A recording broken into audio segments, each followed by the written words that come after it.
to develop yourself, your character in multiple different ways. So it's not that I'm a philosopher or a writer. Those are so one-dimensional. You're not just a realtor or a once trader or a guy that did some boxing. You're this multivalent, multi-potentiate human being that took great pleasure in exploring different avenues. And there's so many different things that are still so vitally important to you. How you show up as a father, how you show up as a husband, how you show up as a man and a friend, how you show up as a judoka when you're teaching jiu-jitsu in a dozen ways, mentorship, public thinking, all these sorts of things. But the one commonality to all of that is your sovereignty, your ability to take your energy and attention, these sacred budgets that we have as men and women, and how we want to invest that and how we want to learn about this journey and figure out where we want to go and do the kind of things that we want to do.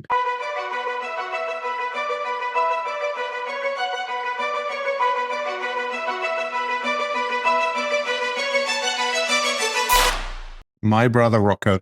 So we were just talking about, when you meet someone at a party or something and they say, hey, what do you do? And I say, I'm a stockbroker or I work in real estate. And that's kind of the identity that they have for you. But really, we're so much more. That's just something we're doing now, maybe to pay the bills, but it doesn't sum up what we are. We're a multitude of different things. Yeah, that's right. But the funny thing is, some of us are a multitude of different things. And some of us, this is the thing that we get so surprised by sometimes. Like we almost get disappointed in people because it seems that they're so comparatively shallow. That not that they're bad or good. It's not a judgment call. It's just that you realize that there's not a multiplicity or a depth in them that you have in you. And I sort of think that if you took everybody in the world and distributed them in a sort of pyramid model where every single tier of the pyramid represented this capacity for depth and for self-exploration and for different capacities within us, that the majority of people at the bottom tier will have the least amount of this essence or this nature per capita. And there's a very few people at the top. Again, this is not a judgment call. It's just how you would organize or arrange any population. There is always a distribution in a population. And I get the sense that there's a small amount of people with a high per capita sense of individuality and self-expression through these multiple avenues. Because like one thing, stockbroker or father, even though they can be full in of themselves, never seem to be wide enough doors for all of the ways in which we want to live and be and grow and express ourselves and push something out in the world, And so, you meet somebody at a party, as you say, and then you think, hey, who are you? What do you do? And then we've reduced that down to such a simplistic question that we expect a simplistic answer. And we diminish the potential in ourselves and each other through that, like such limiting exchange. That's like when someone asks, oh, how are you doing? And there's a whole plethora of things you can say, but you almost always say, I'm good. I'm fine. Nothing's fine. Nothing's good. Because what's the alternative? You get like, I don't know if it's like this in America, but it's like this in Australia, that if somebody asks you, hey man, how are you going? And if you start telling them, they almost look like you hit them with a fish. Like, whoa, whoa, whoa, whoa. I didn't really want to know. You weren't really supposed to begin explaining here. This was rhetorical, yeah. But that idea of depth, Rocco, I always used to say when I was single and I was trying to find the perfect woman, obviously I needed the looks because I wanted to be attracted to her. But it was always so disappointing when I'd go on a date with a pretty girl and she didn't have much substance behind her. And it was always so refreshing when someone says to me, oh, you have such a good looking family or something like that. I say, well, my wife's much prettier on the inside because she is. And she has so much depth and character and she inspires me in different ways and she challenges me in different ways. And so I think the ultimate goal of like a human life is just to be more depth and just to grow more depth as you get older and have more sides to you and have more complexity. I think that's a really that's a wonderful thing to aspire to. Yeah, I wholeheartedly agree with that. And that kind of reminds me of, we have so many tropes from so many different cultures and philosophies that talk about actualization and developing yourself as a human being and exploring. I think there's a quote I don't know which Greek philosopher it's from, but it's something to the effect of it's such a shame for a man to reach the end of his life never having explored the prowess and the power and the form that his body could achieve. Do you know that? I don't know it verbatim, but that's the gist of it, right? It was Socrates. It says, "No man should grow old without seeing the strength and beauty of what his body is capable." And I know that because I had that quote under a picture of Mike Tyson on my college wall when I was just getting into fighting. And I thought that was I love that the Greeks were one of the few philosophers in history that really looked at a healthy body and a healthy mind in unison, not just one or the other. And I think there's something that I really noticed with a lot of American intellectuals that are physical weaklings, and they kind of look down on someone like Joe Rogan who's in shape, and they just automatically assume he's stupid because he prizes health and fitness. And I think that a real philosopher wants both. He wants a healthy body and a healthy mind. Well, that kind of brings me to, I agree, man. And that kind of brings me to the work that I'm doing at the moment, that I'm working. So I'm so excited about this idea that I actually wanted to share it with you and see if your audience would resonate as well. So imagine that the dimensions of what you wanted to actualize or grow or explore as a person are not just your mind and your body, but your character, your own character, your own, and you know, what is that? What is that? And we're homogenized to a large degree, but we're also individuated to a large degree. But the ways in which we're individuated by social media and our streaming feeds kind of isolate us and don't let us express ourselves. And the people that want to express themselves have to operate through social media, which is overrun with people, I would say, at the bottom of that pyramid we were talking about, that simply want the limelight or want the attention because we've created an attention economy. And what happens if there was a metric, a number, a measure like IQ, for example? What happens if there was one? So I've called it Sigma Quotient. Sigma Quotient. It's the Greek letter for, you'll see it on the top of your Excel menu when you're trying to do an auto sum. It's the Greek letter for sigma. That's the capital sigma, and the lower case sigma almost looks like a bagel with a fringe, yeah.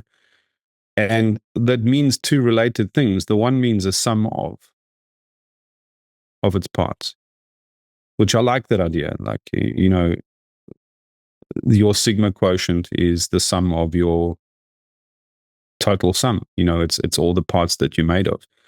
But it also means, you know, we would have heard about it when people talk about alpha males or beta males and sigma males. A sigma in that, like, social topology is supposed to point to someone who isn't pulled along by the sway or doesn't play the same kind of one-dimensional status games. Like when you ask somebody, what do you do? Often the question and the answer is so that people can rank themselves in status or not feel inadequate by the other person's answer. We're constantly trying to socially shuffle ourselves to see what our power brokerage is. But in that ranking, wouldn't true power be someone that it doesn't give a fuck in some sense? Not anarchic, not nihilistic, not that kind of not giving a fuck, but just someone that truly marches to the beat of their own drum in some sense, that shapes their life and their character and their choices in a way that's going to tally up to meaning for themselves, great meaning to themselves, rather than great regret, right? So I don't know if you think that's an interesting idea to chat about. So that is exactly the lead character in Ayn Rand's Fountainhead. That's Howard Roark.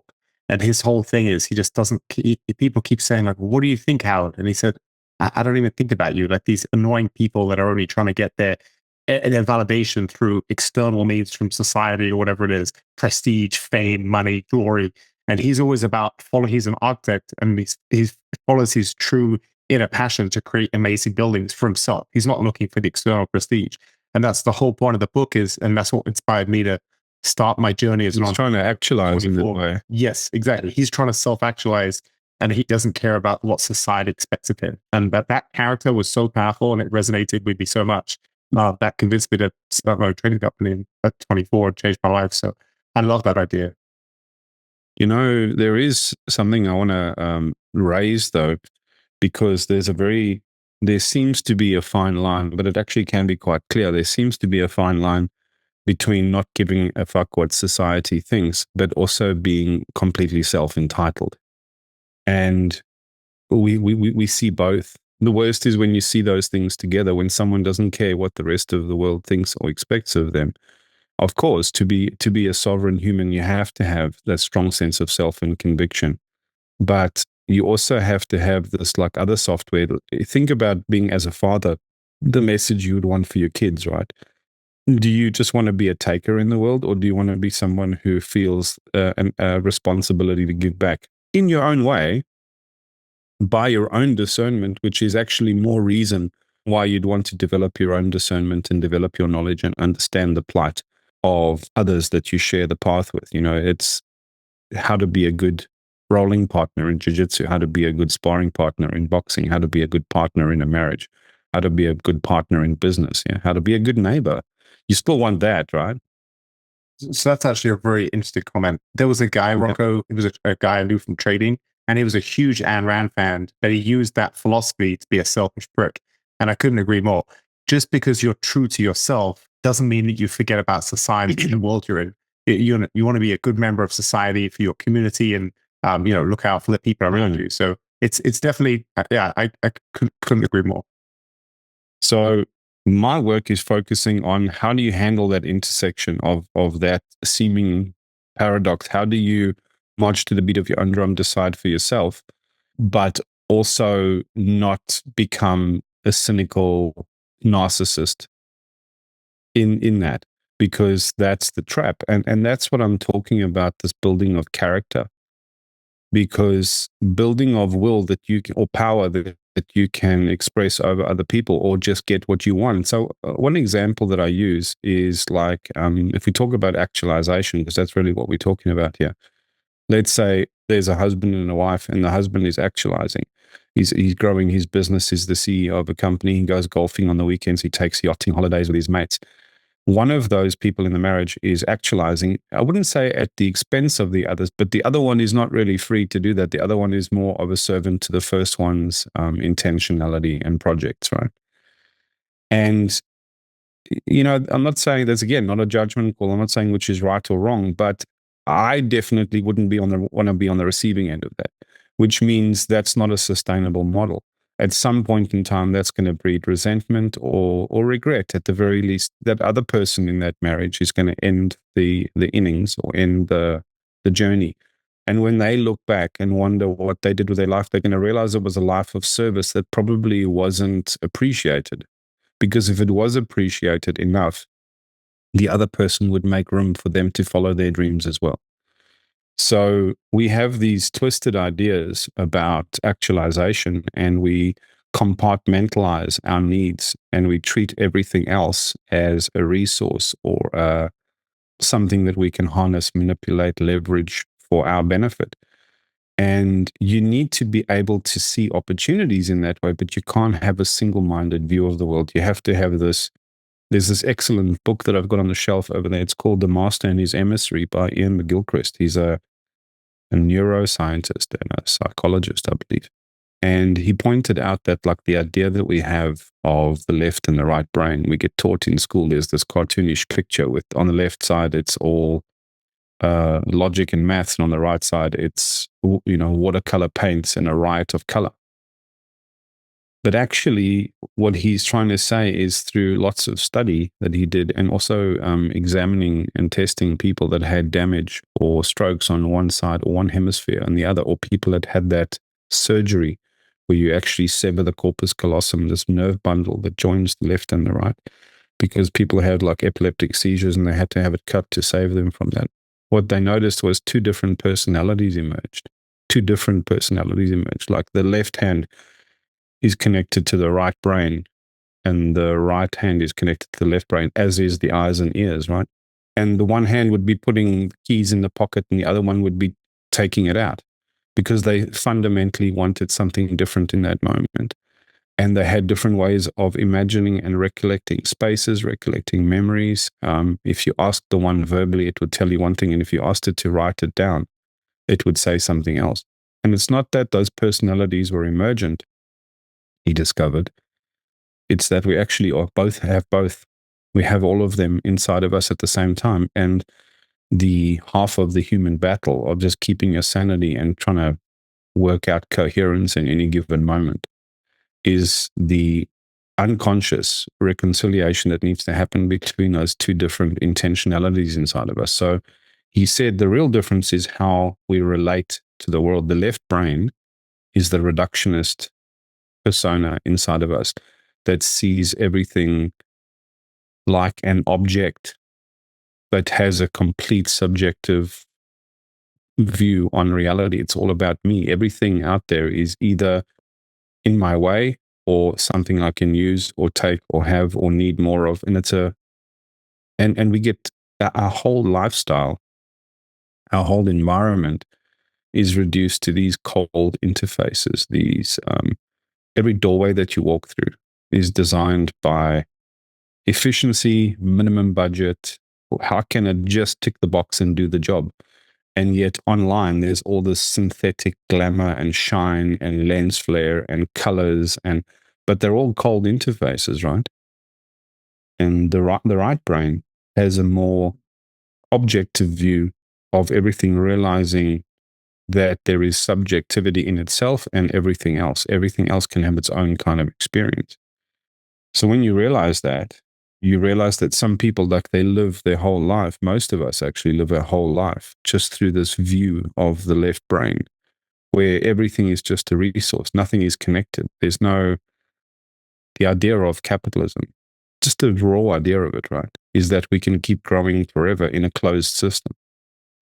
And that anything that you have to trample on or tread on or take fundamentally is just fair game. Now, that was that mindset of that trader that you had that used the same philosophy as you did, but he had no sense of developing his character or making room for others to develop theirs. Like, that wouldn't have been an intuitive thing to him, you know? And when you think of kids, right? Kids don't have that. They are intuitively that selfish little narcissist. They are.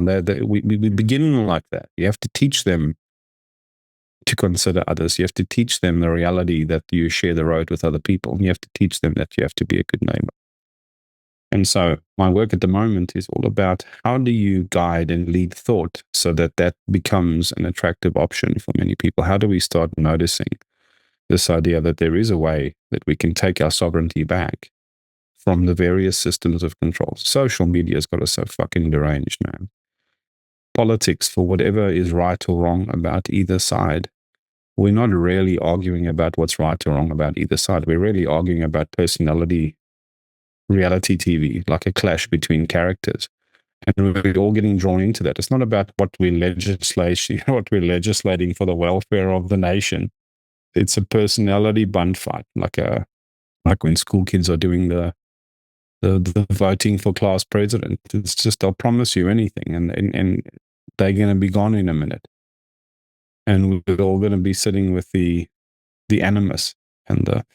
So the thing is, if you're afraid of these systems of control, like that hangover that we had from COVID, we all still have that psychological hangover. We never recovered from that because we suddenly felt this massive wound to our sovereignty. We suddenly realized how fragile it is and how subject we are to these enormous systems of control.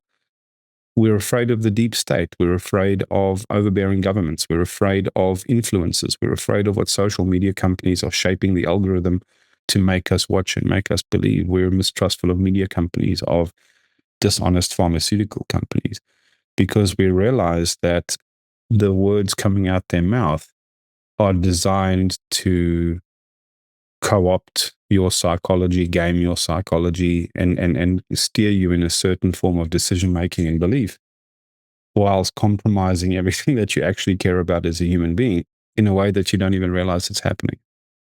You know what I mean?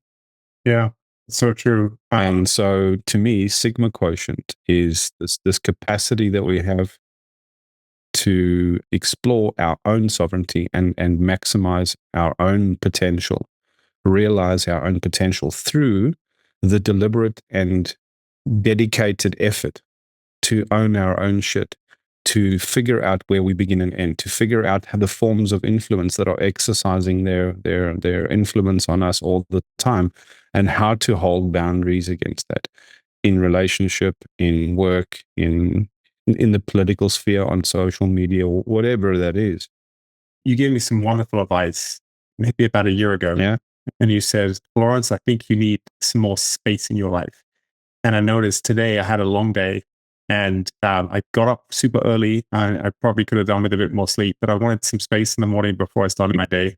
It's a beautiful, nearly November. The weather in America is amazing right now. They call it Indian summer. It's just so warm. So I got up early, took my son and dogs to the park, and that's my space. Just no phone, no disturbance. I'm just walking in nature, holding his hand with the dogs, and it's been so beneficial. So for me, the easiest way, because you said ways to counter, we're always just getting bombarded by things, whether it's phone calls, emails for work, whether it's nonsense from your buddies when you're on 18 people on a group text and you're just getting hundreds of texts a day of nonsense. Drives me nuts. Or whether it's social media and you're seeing sponsored ads and fake people and all this stuff getting pushed at you. And you had that lovely phrase. You said problems arise when your inputs exceed your throughputs or something. We're basically just we're getting too much things incoming for us to process it, and that starts to cause problems in the mind. So for me, the easiest way to, I guess, to keep my sanity in a hectic world is to just have more space.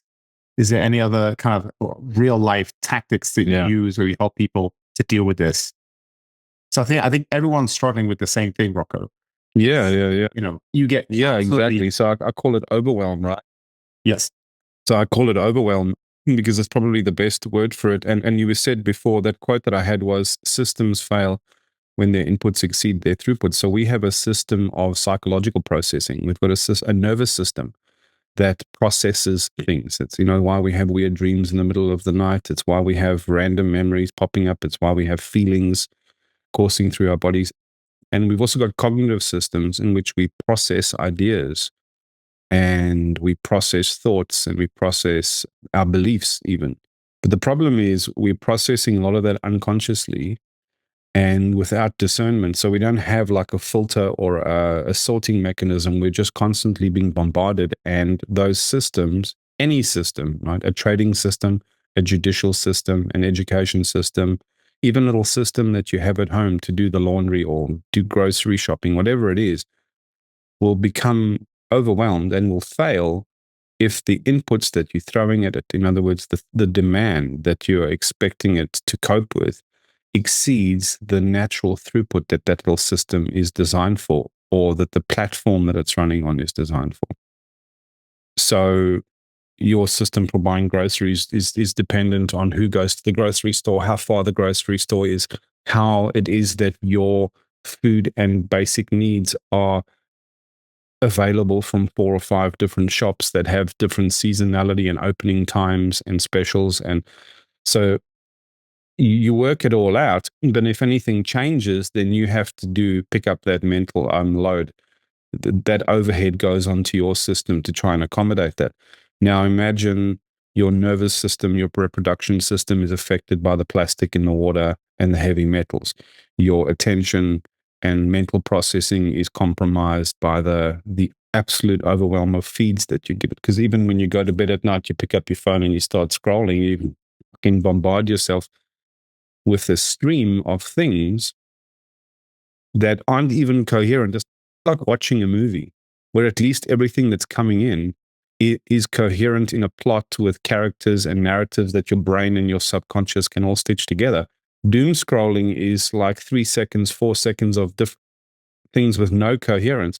What do you think that is doing to your internal sorting system? It's completely shattering it. Now, what happens if there's somebody that wants that wants you compromised to the point that you'll accept anything? I'm not saying there is, but what happens if there was? What happens if there were bad faith agents in the world that were counting on you losing your sovereignty so you could be more controllable and less resistant to doing what you feel is right or meaningful in your own life, to normalizing what we shouldn't normalize, right? What happens if? So I think you have to act as if that's true, but not to be neurotic, but to say, how can I create that space and that boundary? Where do I begin and end? What are all my processes? How am I letting things come at me and this is digitally as well, right? So physical space, we have lots of ways of being cluttered and overwhelmed. We don't fast. We don't give our stomachs a break. We need to fast from digital streams, from politics, from whatever we care about. Sometimes we have to step away from it as well. So that's the idea, or one half of Sigma Quotient. It's to get that space, to get that stillness, to get that centeredness, that groundedness, and that composure, and to do a stock take of what matters, reprioritize things, reflect over your last week, month, day, whatever it is. And then in that space that opens up, that's when the work begins. Like you can start directing your attention to things you want to tweak, tighten up, lift up, evolve, adapt, drop, change, withdraw from, etc. You mentioned about if there's a nefarious actor that wants us like that or not. I mean, the two biggest industries in the US is like the military complex that's profiting from wars, and the pharmaceutical industry that's profiting from American profoundly sick society. So I think there's a lot of, I don't think it was an evil man like Bill Gates behind the scenes plotting it. I think it was just the natural consequence of pharmaceuticals make a lot of money and 100% keep adding. And I'm so glad that people are finally to it. But are they though? Because some people are waking up in waves, but there's an enormous swath at the bottom of that pyramid that are not waking up in waves, that are still getting drawn into these crazy rabbit holes about lizard people and Bill Gates and Pizza Gates. And if there are bad faith actors in the world, as you say, it's corporate greed with no oversight. It's the psychological manipulation that is run by different commercial interests, which are unchecked and kind of lose all, like there's a kind of laundering that happens by the time it goes through lobbyists and Congress, that you don't actually know what the mechanics of social thought movement are. We just feel the after effect, and then you get the conspiracy theory blogosphere that pin the tail of whatever idea that they have, or a fact that they have in their hands, a reality that they have, onto the donkey of their choice, right? And then you drag an enormous population, like you drag an enormous population along for that ride.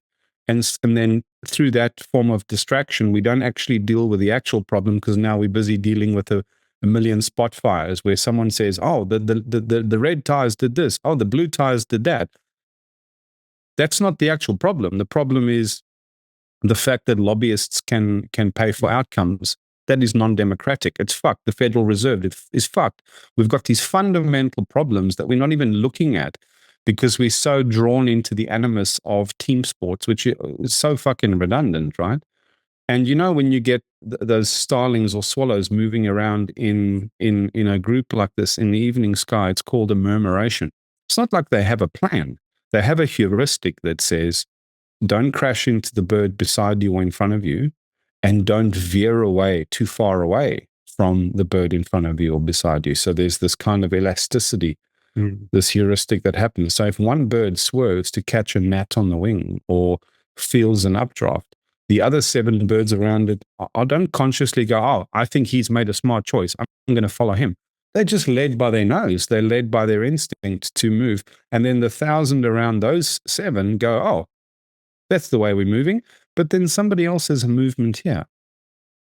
And so it just undulates meaninglessly, which means if we're all mindless and focused on our little myopic lives, there are interests that are a little bit more coordinated in their efforts, and their chances of engineering outcomes are therefore greater than ours, which means we're passengers to a ride that we don't really sign up for and we don't really want to be on. What happens if there was a quotient, a capacity, a measure in human character and sovereignty that we could acknowledge was a thing, and that we could start auditing and qualifying within ourselves, and then start figuring out a multivalent, multidisciplinary strategy to improve and increase that? And what happens if we made a social movement out of that, where people were sharing what they were doing, how to use yoga, how to use breathwork, how to use meditation, how to use running, how to use jiu-jitsu, etc. All relationships as these vehicles for learning more about yourself, discovering how you're wired, how psychologies and nervous systems and neurochemistry actually just works. So Huberman's doing a bit of this, but we're not joining the dots with our psychological insights somewhere else, or our unwillingness to be controlled by social media or political interests or the military industrial complex. We're not pulling all of these threads together. And this is the thing, right? In my work, I've been talking about this forever. Stable mutual actualization. I've been talking about actualization of sovereignty, raising your consciousness. I've been talking about it in 1,000 different ways. But you know what? No one cares about those ideas. You know what everyone cares about? Themselves. Themselves. And so let's begin with that fact of human nature to say, if you do care about yourself, here's your choice. Here's your choice. Right? Let's say you get to the end of your life, right? And the final accounting or the final bookkeeping process happens. And you've got a ledger. And on one column is of the ledger is the product of when asked the following question. If you had your time again, if you had your time over, knowing what you know now, would you choose to do that thing or make that choice or spend your time that way, or you invest your energy and attention in that way again? And if the answer is yes, it brought meaning for my life, let's tally that choice or that moment or that decision or that action or that behavior up in the meaning column and say, yes, fuck, this is what contributed to a meaningful life. And then the flip side of that is, if the answer is no, I actually have some regret about that or some remorse about that, then let's add that column to the regret column. And what you really want to do at the end of the life is, if you want to have your meaning column exceed your meaning balance exceed your regret balance. That's it, right? And so if you care about that, then that outcome is being shaped for you on a daily, hourly, minute-by-minute basis. It's being shaped for you unconsciously. There are forces that don't have your interests at heart. They don't have to be evil or malevolent. They can just be myopic, selfish, or unconscious. And they're steering your life for you. Isn't there something in you that wakes up and says, fuck, no, I want to steer that. I want to make some of that call for me. I want to be able to sit back in the final moment and look at that ledger and go, man, I steered that meaning column and I attacked that regret column with a fucking vengeance, and I squared those books off, and I made the right choices for me. That capacity to do that is equal to the ability you have to unlock your potential, to unlock and cultivate your genius, your forms of creativity and expression, and to develop yourself, your character in multiple different ways. So it's not that I'm a philosopher or a writer. Those are so one-dimensional. You're not just a realtor or a once trader or a guy that did some boxing. You're this multivalent, multi-potentiate human being that took great pleasure in exploring different avenues. And there's so many different things that are still so vitally important to you. How you show up as a father, how you show up as a husband, how you show up as a man and a friend, how you show up as a judoka when you're teaching jiu-jitsu, in a dozen ways, mentorship, public thinking, all these sorts of things. But the one commonality to all of that is your sovereignty, your ability to take your energy and attention, these sacred budgets that we have as men and women, and how we want to invest that, and how we want to learn about this journey and figure out where we want to go and do the kind of things that we want to do. Isn't that just a far more worthy conversation, than the ones we're having? So that was beautiful, because that's the other side of the coin. I remember last time we spoke, I mentioned that book, so I just read it the second time, Catherine Marriott, and it was called With the End in Mind. And it's hundreds of short stories about she's helping people in their last days, weeks, months before they died, and talking about all the things they said to her. And these themes keep coming up. I wish I'd been true to my authentic self. I wish I'd followed my dreams, not what my parents or what society expected of me. I wish I spent more time with my kids when they were young and not late nights at the office. And I wish I'd cared less about status and prestige and more about, true friendships and bonds. And so I think about that a lot. So I'm looking at I don't want to do these things to give me the regrets later on in life. And you kind of gave me the other side of the coin, the positive things to focus on, not the negative things. And it reminds me of this beautiful quote I saw, Rocco. It said, do things that will make your 8-year-old self and your 80-year-old self proud.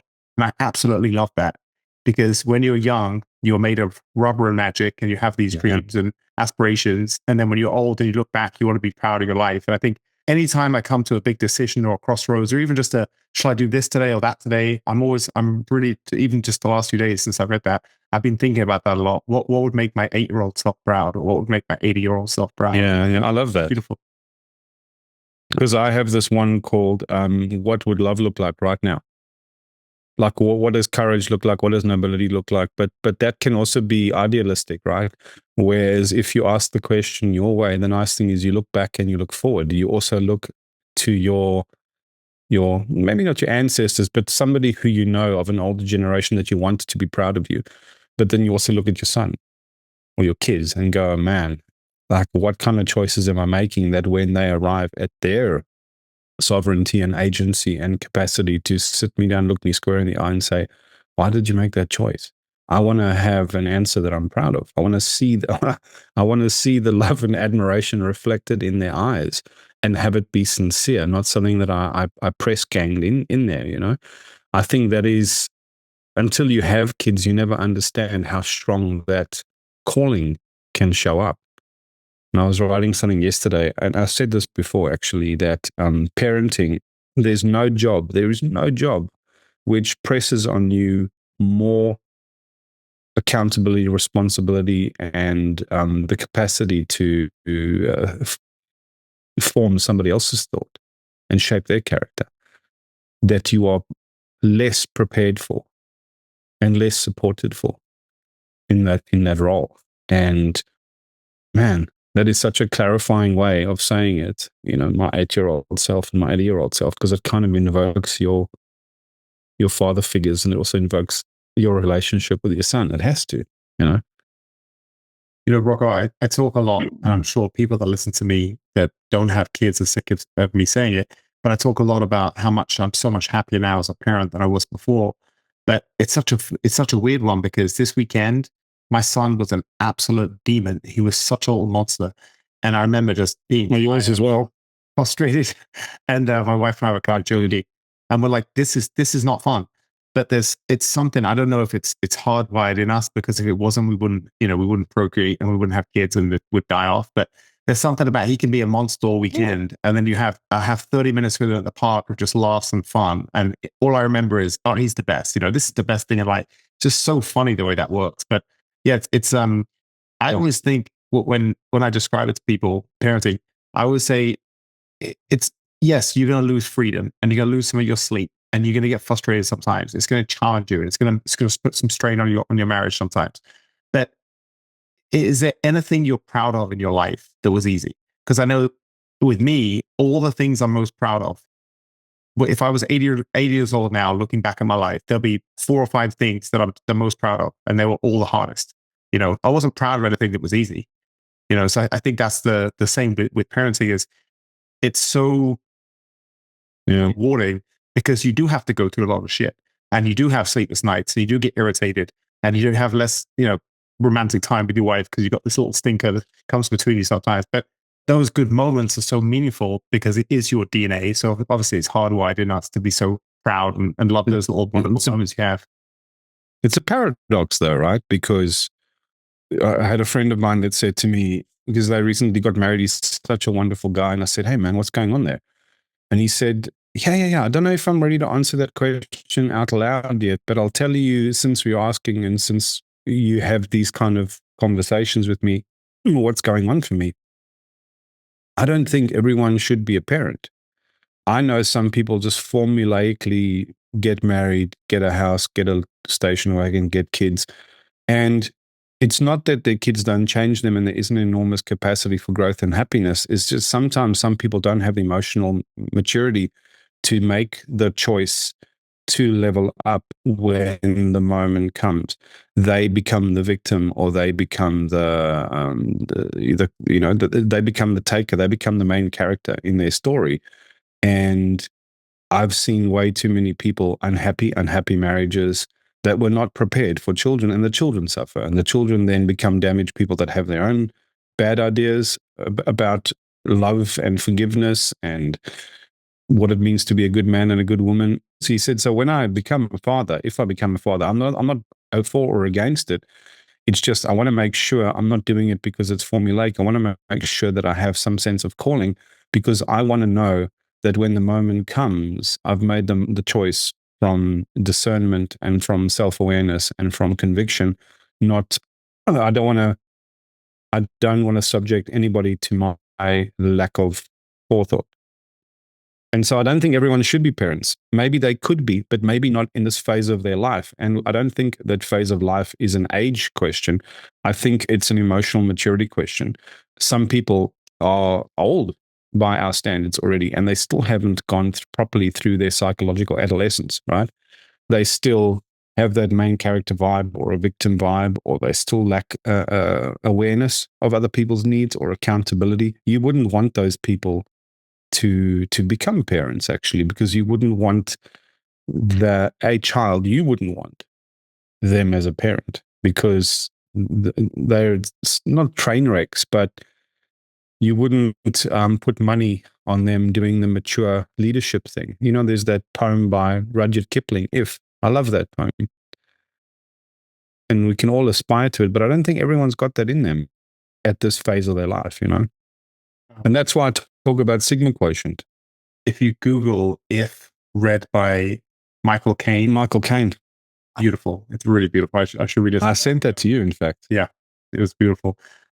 Rocco, I think one of the biggest problems, well, one thing you mentioned there is people that haven't gone through that inner work to get to where they are. You know, they've got their victim mentality or whatever it is. And one thing that I really hate about a lot of the politics today is it's got this disenfranchises certain groups and it says you're downtrodden and you should be the victim, and you get these people playing on the race to the bottom of who's the biggest victim. And I just think it's just so damaging to them to have that mindset, and it's so sad. But at the same time, I think I'm a smart guy. I studied finance. I've read a lot of books, and I've made some horrendous investments and horrendous decisions with partnerships and money. It's cost me a fortune. And sometimes I find myself feeling sorry for myself, and I have to snap out of it. It's very easy to do when you do feel like, oh God, well, I'm a victim, you know? And what do you think the easiest way for people to get out of that mindset is, that victim mindset? I've got a nuanced view on this, right? Because I work a lot with this. And it's a big part of this idea of developing your Sigma Quotient. So number one, this entrepreneurship of victimhood that we're talking about, which is what social justice and identity politics has become. I think it's a miscarriage of the kind of justice that they want, and I think it's a doomed project, because it's predicated on the sense that you have an external locus of control, that everything else outside of you is responsible for your welfare. Therefore, the only form of brokerage of power and control that you can flex is through your victimhood. I think that's an anathema to actualization. It's a boring conversation to me. And that doesn't mean to say some people are not genuine victims. In other words, I can see a child or an animal being a victim.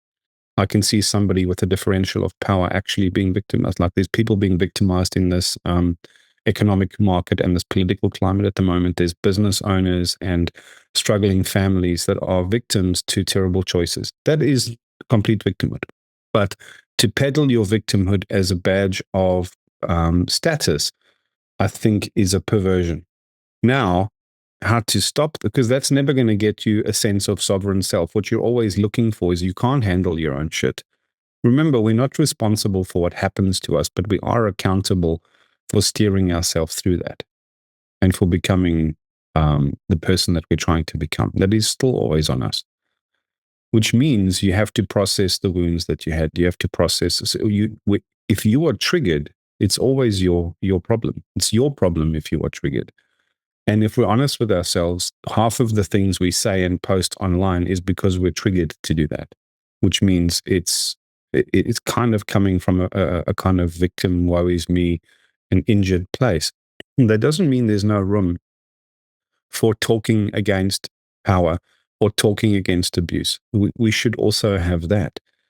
But part of the initiation that we go through without help, actually, to become the grown-ups that we are, to be able to become parents to kids, to be able to function as spouses in a marriage, is you have to have a sense of being accountable for your own shit. It's like the foundation on which everything is built. Like this whole no one else is coming kind of vibe. But the irony and the paradox of that is that in order to get there, the worst thing you can do is stoically tell yourself to get over it or just squash your own feelings, because squashed feelings, that is not, it's not equal to processing them. It's like taking a judicial case that's too hard to solve, so you just suppress it in the past. Somebody is sitting in detention or in jail or in a holding cell without that fairness to be processed. Whether the outcome is something that they're happy with or not is different, but to be given a chance in the light, to be heard, to have all the facts looked at, to actually be processed like you would expect everybody else to be processed. Imagine your thoughts and feelings had that too. And grief is a very valid feeling. Frustration is a very valid feeling. Disappointment is a very valid feeling. Who was it? Fred Rogers, that guy that did the children's television program, Mr. Won't You Be My Neighbor, that guy. He said everything human is mentionable and everything mentionable is manageable. And if you can't make room every month, for example, for your grief. So for me, what I do is I have a grief backlog. Disappointments, griefs, there's things that happened from my previous marriage and the loss of my children that they weigh on my heart, man. There's things that are happening in the world. There's things that are happening right now. Like when you said, your kid was a complete monster for a week. It takes a cost on you, man. Somewhere inside your heart is breaking because this is not the dream that you planned. Now you have to step up and deal with the reality, but that doesn't mean that there's not grief in there as well. So I add these things to my grief backlog. And then I love this because it sounds so mystic and woo-woo, but around new moon, right? Like when the moon is black in the sky, I take that as a cue. And it's actually what I wrote about in this book, The Hearth and the Well. I take that as a cue to do a few things systematically every single month. So metaphorically, what you're doing is you're letting the fire die down. You're just letting it die down. You're not trying to pour more shit onto it or stoke it into life anymore. You're kind of just, everyone's been at the stage where your fire's caked with ash and it's too much crap on it and it's too late now. You just got to let this thing die down. Then I ask myself those questions that we said you would ask yourself at the end of your life. If I had my time again, what would I keep doing that served me? What would I stop doing that doesn't serve me, that is going to lead to regret? And what would I start doing that's going to, open new pathways of possibility for me? But by the same token, also take stock of my triumphs, my wins, because in our distress and our overwhelm, we overlook the positive things that did happen, the work that we've done on ourselves. We tend to not notice or not remember those things. And they're so important, man. But then by the same token, what are the griefs and the losses and the gut punches that I received? And sometimes it can be as simple as this endless, thankless grind that you're doing at the moment to, you're treading water, which you're happy to do, but you're not making any ground on your swim because of the overwhelm and the chaos that is reigning in the property market at the moment. It's hell out there, right? And there's something that happens to your nervous system and your psychology and, like, let's call it your inner child or your animal, whatever that is, that when you're not making ground and you have to get up every morning and put a smile on and be the best version of yourself, some parts of you are actually like turning to you to go, what the hell, man? Like, where's the fun? Where's the joy? Where's the traction? Where's the meaning? This is not meaningful. This is meaningless, right? And that's called languishing. And at least you can acknowledge those feelings. At least you can acknowledge those feelings. So I've got this practice I call one voice at a time. where I actually kernel psychological archetypes and let them each have a say. But the practice is you don't let one talk over the other, and you don't, like for me, I'm a very strong personality. So I'm inclined to suppress my own disappointment because I'm always trying to be positive and high minded. And it can have a shadow side. Even your positivity is probably the thing that's causing your most sense of sapping your vitality and sapping your courage, because part of you is going, no more. I don't have any more to give. And you're expecting me to be Lawrence. And Lawrence is a creation, a noble creation, powerful creation. But this moment isn't solved by that amount of pluck and vim and positivity and let's get going. And this is hard, man. Life is hard. And this is how people end up, because it's nearly coming on the anniversary of Artem's suicide, actually. And I'm writing about that at the moment, because we're all struggling with overwhelm. And the worst thing we can do is fail to understand the power and responsibility we have to have that internal nurturing or listening conversation. You've got to imagine yourself as the CEO of a company, or the captain of a ship, or the captain of a team, and shit's going wrong. And people need to have their say. They need to tell you what's bothering them. They need to at least be heard. Because how can you lead yourself if you can't lead the parts that you're made of? And how can you lead the parts that you're made of if you can't let their voices speak, right? And you can't listen with presence without trying to wallpaper over that reality with your philosophical positivity, because you feel stemmed, stifled, silenced. And we're all feeling this. We are all feeling this. If you're a human being right now and you're not feeling this, what are you doing? How are you doing it? Tell us all, because we want to know. Because the rest of us are eating shit, you know? So I think you have to make room. So I time box my grief. I give it a day, you know, and I just sit with it and I don't judge it. And I just grieve, man. I put on fucking sad music, or I write poetry, or I just be in that. Just be in that. Marinate in that shit. Let it be. Not wallowing, right? But full immersion, full facing, full acknowledgement, full warmth, full love, the way you would to your own child if they came to you with all of those woes. You just got to listen, man. You just got to listen. And then you dust yourself off and you simply begin again, you know? And that's what the lunar cycle is for me. It's like this metronome in the sky that helps me say, okay, now's the time for crushing it. Now's the time for renewal. Now's the time for trying again. But now's the time for like a small winter of the soul where you're just going to put shit down and go, that was intense, you know? What do you think of that? I love it. I don't know if this is right, but I think I heard that there's been more male deaths from suicide since the Second World War than there was that died in the war, at least in America, something like that. But I think the massive upswing of male suicide, what you said, it really resonated. It reminded me of that, because it's these strong people that are like, they're strong, they're winners, they're alphas, and for them, they don't want to feel the pain. They don't. That's a loser mentality. So I'm just going to brush it off. I'm going to brush it off, and then it'll build up and build up and build up.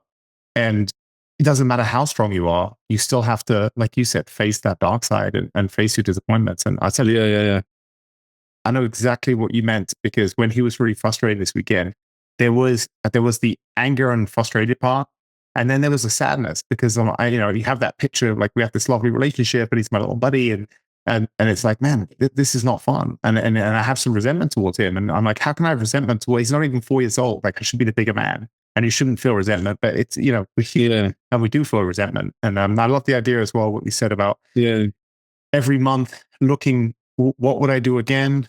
What wouldn't I do? And what can I add? And that reminds me of keep, stop, start. Keep, stop, start. Exactly. It reminds me of the James Clear analogy, where when you fly across the US, just changing the degree of the plane a couple of degrees means you arrive at completely different cities. If you leave from LA, you arrive at Boston or New York. It makes you change because it's compounded. So by doing that, that's like every couple of minutes, you're just tweaking the direction of your plane, where you're headed. And that way you're not going to get into your life with massive mistakes. You can keep recalibrating. So I really love that. That's it. Now, that principle is called agile in project management in corporate. And it's how they develop great products, because you don't have to have the full view of the end in mind. You just have to give yourself lots of opportunities to steer your increments. So if you think about personal development and building your character and developing your Sigma quotient, which I really want to hear your thoughts on on that idea that I floated here. If you give yourself regular opportunities, you are maximizing your ability to unlock that potential, to pursue your genius, and to optimize the meaning column over the regret column. The way you do that is not to try and magically integrate this enormously correct philosophy and practice on life. What do you know? The whole point of moving towards growth and wisdom and actualization, it has to be that you are going to evolve as a person along the road. Any determination that you set here and don't refine and don't check and don't come back to and tweak over time, where are you headed? It's like asking a child at 7, what do you want to become? He said a fireman, and then you just put him in a stream and said, all right, buddy, you can't ever change your mind, just become a fireman. What a dull existence. What a fruitless existence.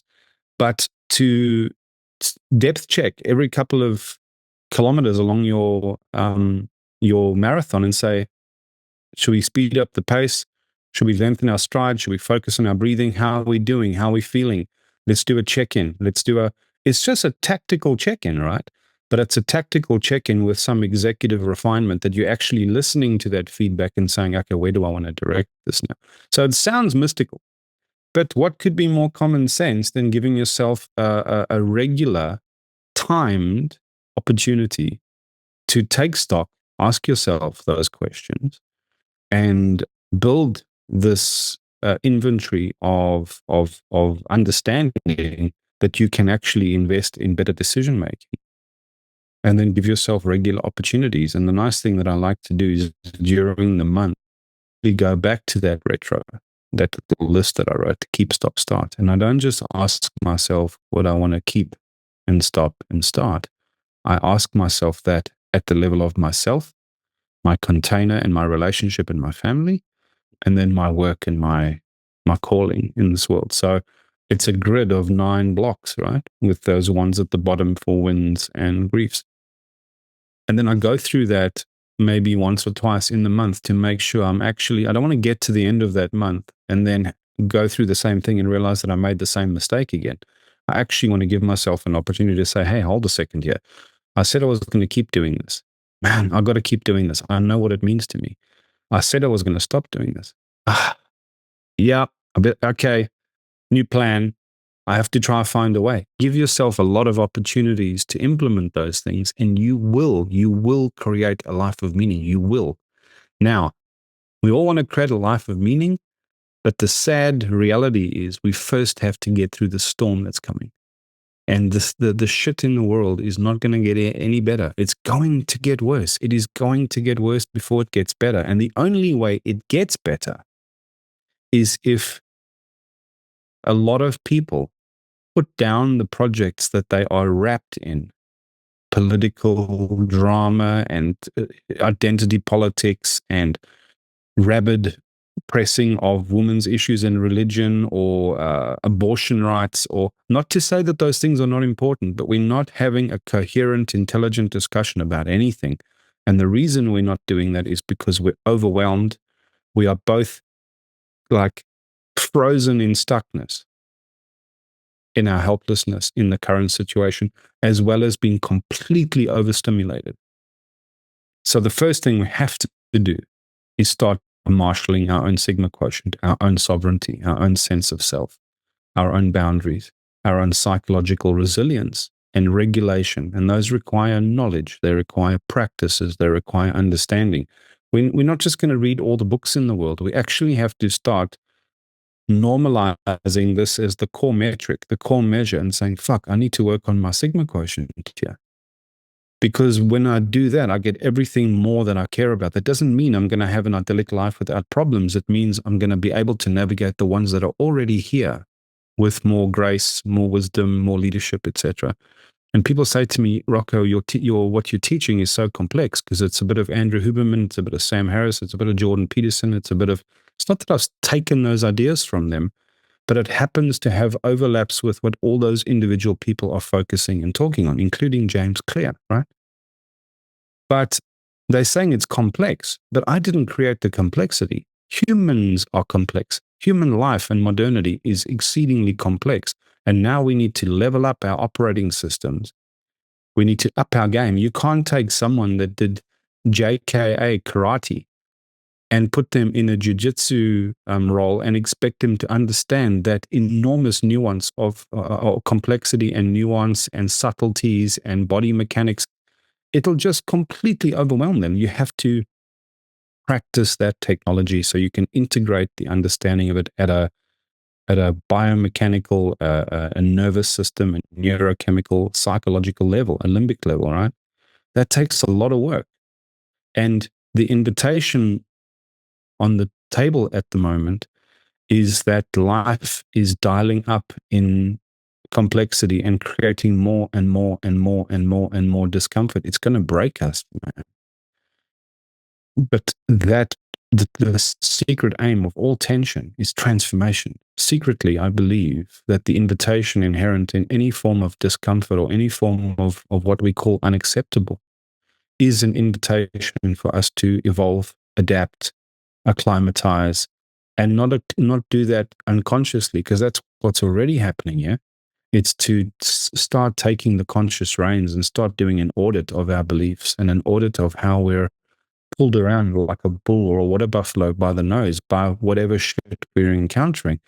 Because when we can do that, and when we see the bullshit that's happening with big pharmaceuticals or big government or any of the things that we're concerned about, suddenly we can have a rational, coherent conversation. We can formulate a plan instead of just ejaculating our emotion on social media and then internalizing all that psychological drama inside of us while the world slowly treads its way towards the cliff of some kind of existential Armageddon there's so many ways we could harm ourselves right now. And I want to know what you think about that idea of like making some mental headspace in your life just for this question of Sigma Quotient and how am I developing it and what it can give me and what life we can shape for our kids, if we start to wrestle back control. Well, I love it. And when you were saying about how complex it is, life is, modern life for someone that's trying to, be their best self.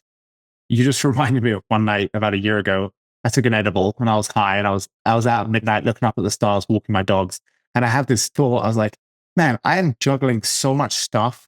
And I feel like I've got all these balls here. And somehow things just keep ticking along and I keep managing to juggle them. And it was that exactly. I think I'm a very disciplined person. And I think I've got, I was blessed with some good brain power and some good motivation. And I find it so hard you're constantly juggling so many different things. So you're right. I think life is very hard and complex. For someone living today, the challenges that we have, and nothing is a better investment in your time and energy than, like you said, taking time to pause and say, am I going the right direction? And when you were talking about those things where, the left side and the right side, things that aren't serving my future self and making me the best person and detracting from my Sigma quotient, and things that are making me better, it just reminded me of that wonderful quote. I think it said, hell is the person you are at the end of your life meeting the person you could have been. And that's what it was reminding me of. And it's so true. It's like, I think that the most noble goal is it's impossible to fulfill your potential perfectly because we're not robots. That the idea of just trying to fulfill as much as your potential as you can. And the beautiful thing is you can decide what's important to you, what is your potential going to be.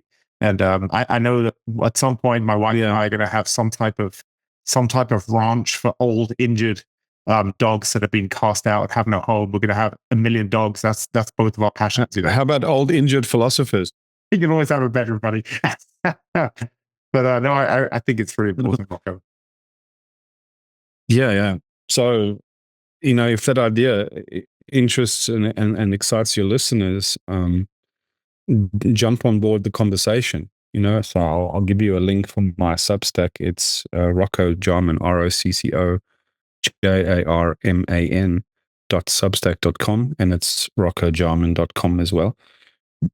And there I've got links to the things that I'm working on, my own podcast, which I'm about to rebuild, and I've refocused everything around this idea of thought leadership, and what are the behaviors, the motivations, and what's the psychology of thought leadership, because we need to understand that to build our Sigma Quotient. And if anybody's interested in the two programs that I'm looking at the moment, which are Urban Masculinity and Sigma Quotient, which are highly related, then I invite them to come along. And Urban Masculinity it's exploring the absence of initiation and what that might look like in a modern context without chest beating and war paint and the kind of infantile silliness that we tend to associate with that spiritual progress or that initiation project for men, because it's a missing piece. Yeah. And as you said, everybody's struggling, and one of the biggest tragedies is suicide right now. And I think that they're inextricably intertwined. I think suicide is exactly what happens when you don't realize, when you don't feel a part of something that is supportive and guiding, and you don't get introduced to the realities of adulthood, the responsibilities of parenthood, etc., by somebody else.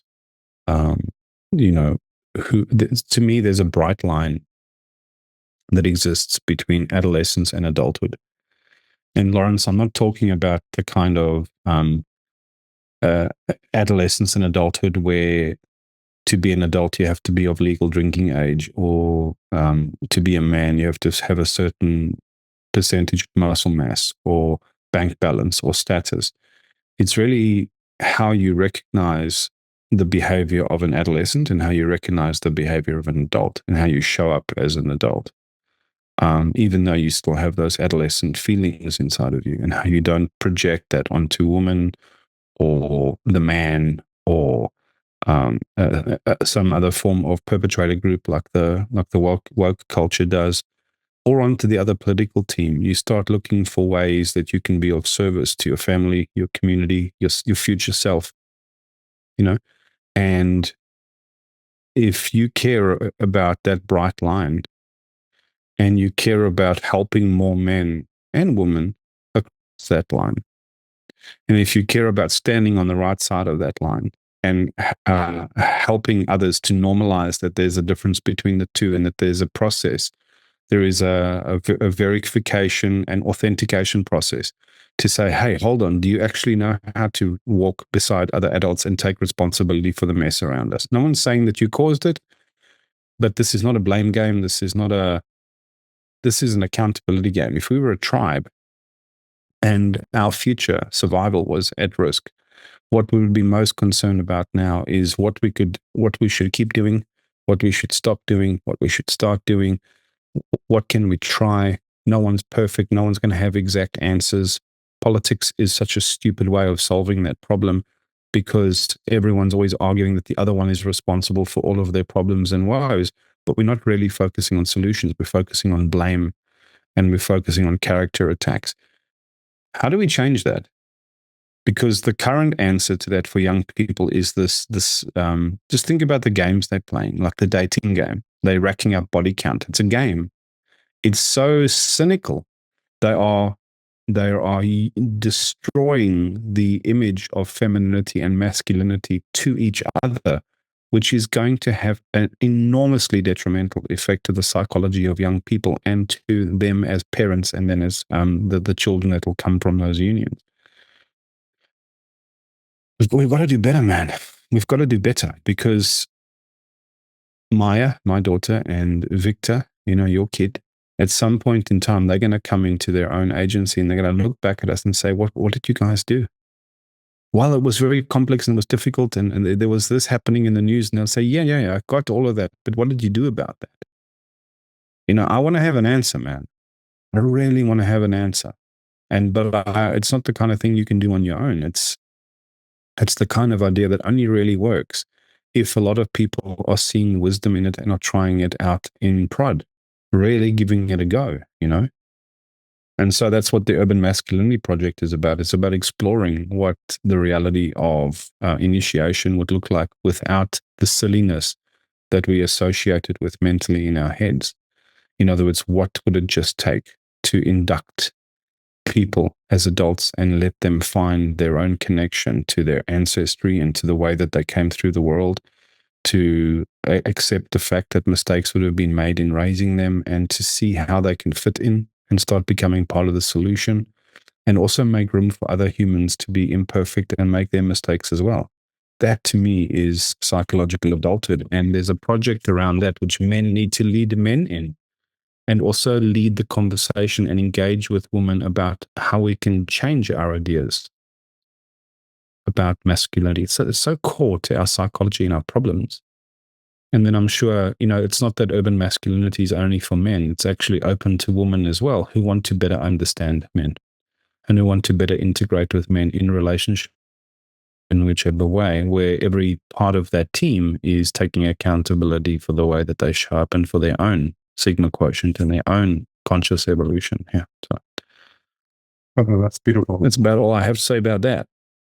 Okay, thank you so much. I always appreciate your time, and I love you, brother. I appreciate your friendship and your wisdom, and I've got so much myself from just hearing you talk and the wonderful little guidance and tips you've given me over the years. So I'm always so grateful to you, brother.